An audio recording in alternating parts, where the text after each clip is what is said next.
You are your own responsibility. At the end of the day, you cannot be, oh, I inherited this bad bitch behavior. No, you choose it every day.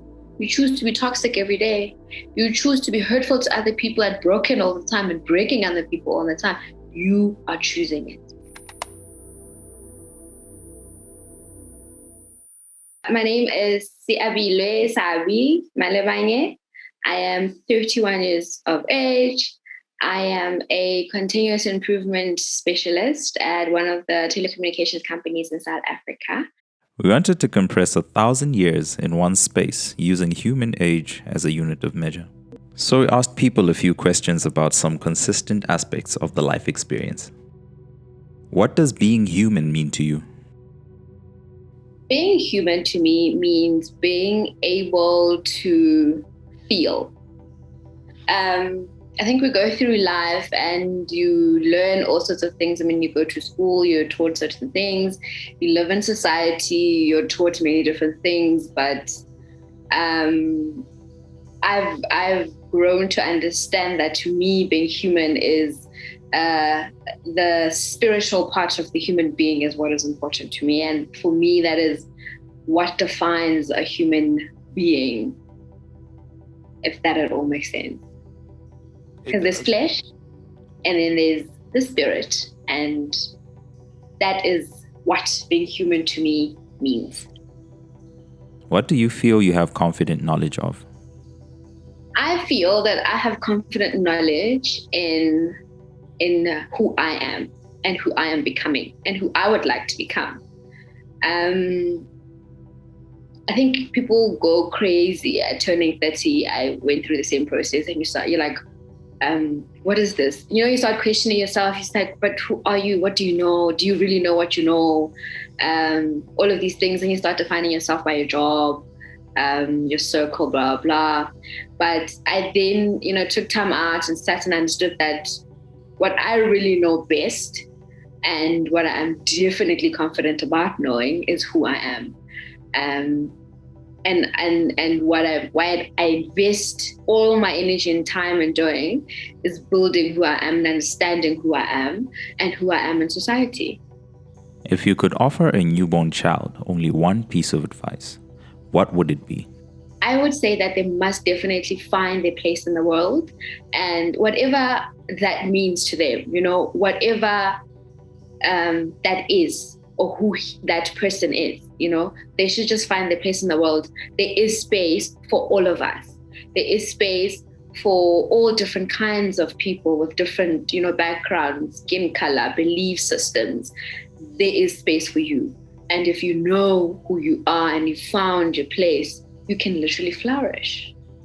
What do you want to spend most of your life doing? I want to spend the rest of my life doing healing people. And in whatever shape or form I'm able to heal, whether it's me being there for you, whether it's me healing you, whatever kind of healing a person needs, I would like to spend the rest of my life doing that.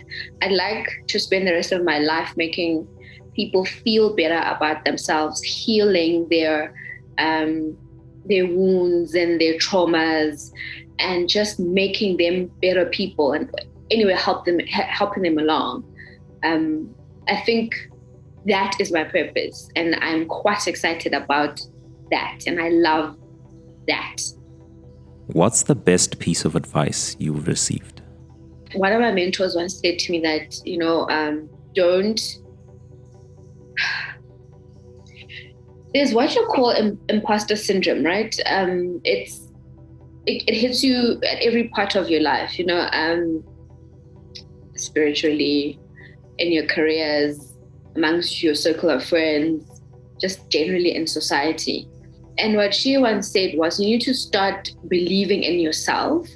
And then after she said that, I think I just noticed the different kinds of ways of saying believe in yourself that people would tell me, and I thought it is important to believe in yourself. And someone can say to you, believe in yourself, Taylor, and then you're just like, yeah, that's cliche, but it's actually not. So the best piece of advice I have ever received was to believe in myself and believe in who I am. If you could ask your future self one question, what would it be?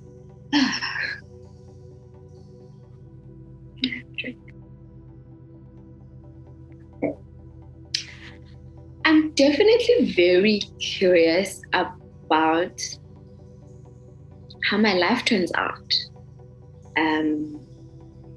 What happens in like 20 years? How does it end? And how does the story unfold? I almost want to know. Like how does it plan out? Like, how does it end? What's the future? What does it look like? If I could know that. But also knowing that wouldn't be so exciting, right? So now you know, and then what? How do you live every day? I don't know, Taylor, but I think I want to know how the story ends. If you didn't know how old you are, how old would you be? I think I'd be 25. And so at 25, right? Almost like, so ideally you've just like finished school, or if you were not a school person, you've just, come to proper adulthood, right? We can't avoid adulthood, sadly. But at that stage, you have a lot of room to like decide, chop and change your career, travel the world, take all kinds of risks, right? Not that I can't do it now, but I think at 25 or like 23, that's like the perfect age to just be like, pack up and go, and travel the world and work in different places and learn lots of stuff, fall in love all over the world. And, I think at 25, you most likely don't have much responsibility, and you're quite free spirited, and there's room. The world allows. You can be that person and just be out there living your best life. What's the one thing you'd like to change about the world? Wow.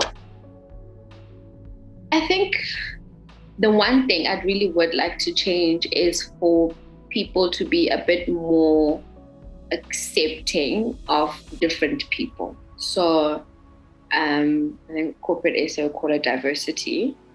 But I really think, and I was having this discussion with some family friends just yesterday, and we're so different as a people, as a human race.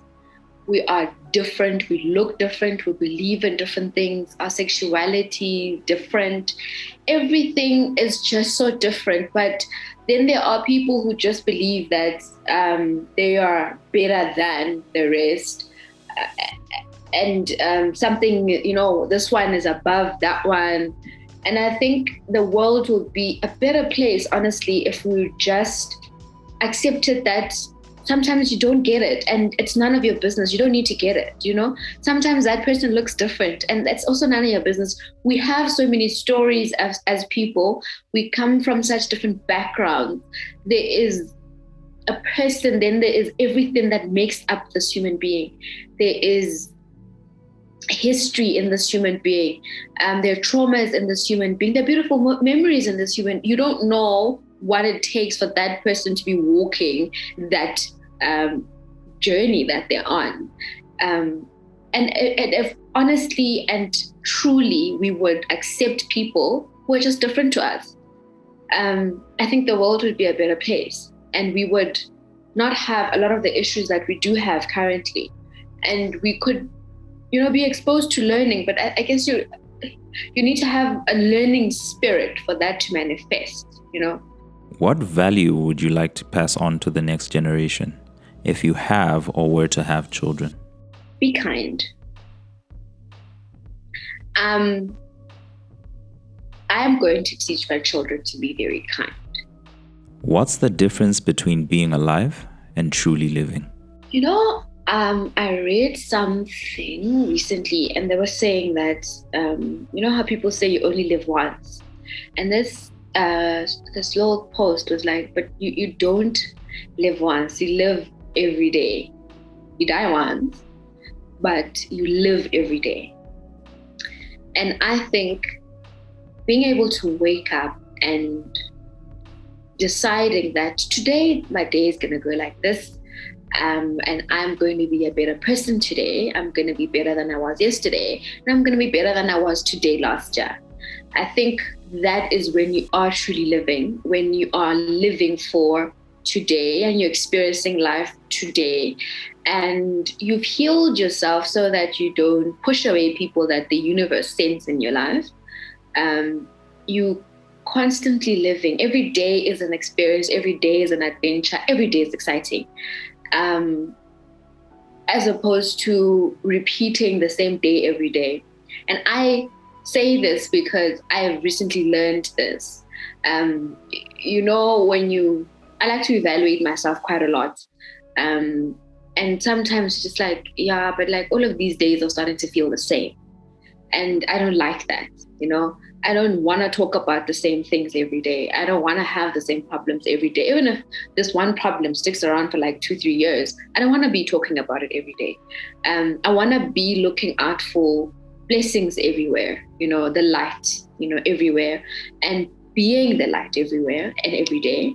And I think that is what living is. Living is me experiencing life for what it is today, being positive, being present today, and not worrying too much about tomorrow. Not to say be careless and just go around making horrible decisions because, God is on your side, but rather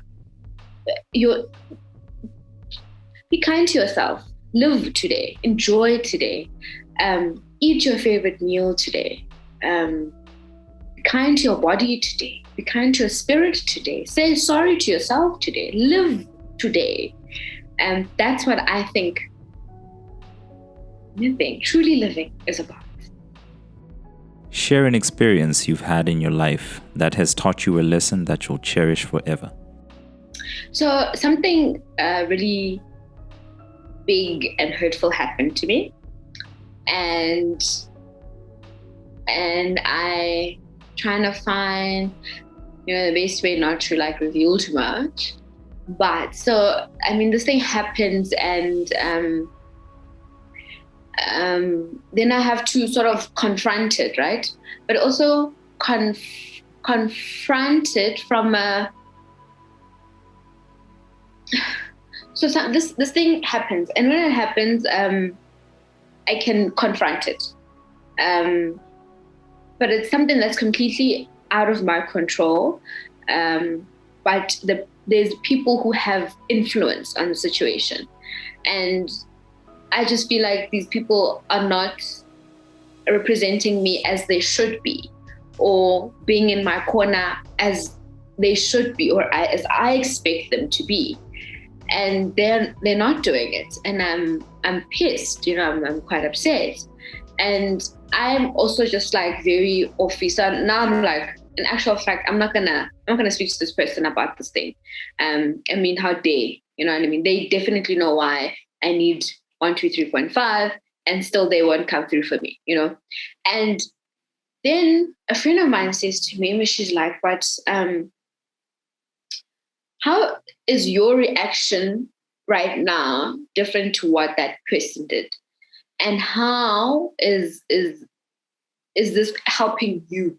You need to resolve the situation, and you need to engage that person or those people to solve the situation. But you are now climbing on this high horse and you're saying, no, actually, screw it. But how is it helping you? And do you also realize that you are resembling or embodying that same behavior that those people have or possess, or whatever they've done, you're doing it as well. But you are now looking at it with your binoculars on, and on your high horse. And I sat, right? And I thought to myself, okay, I was upset obviously when it happened, and receiving feedback sometimes at the point of receiving it. You're not always going to be very like, oh, thank you so much for the feedback. I appreciate it, accepting it, right? No, you're upset, you're triggered. So she says that. Then I go home and I think about it, and then I start looking at this pattern that we now spoke about to say, but how are you different from that person and what they've done and what they do? Your reaction, how is it different to what this person has done? And I thought about it, and I saw different patterns in my life where I have been the same person, but I thought I was better, and I thought I knew better, and I thought, these things are happening to me, And when you're making them happen to other people, it's like, it's okay, because no one sees it, right?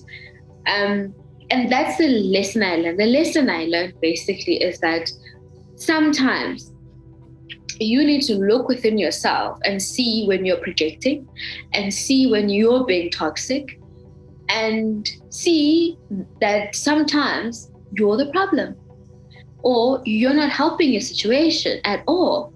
You are literally waiting for things to happen to you or for you, but really you're not doing much for yourself. And you are your own responsibility. At the end of the day, you have complete control over who you are and who you choose to be and how your life ends, really, and the decisions that you make and the person that you turn out to be, the kind of person that you turn out to be, your character. You have control.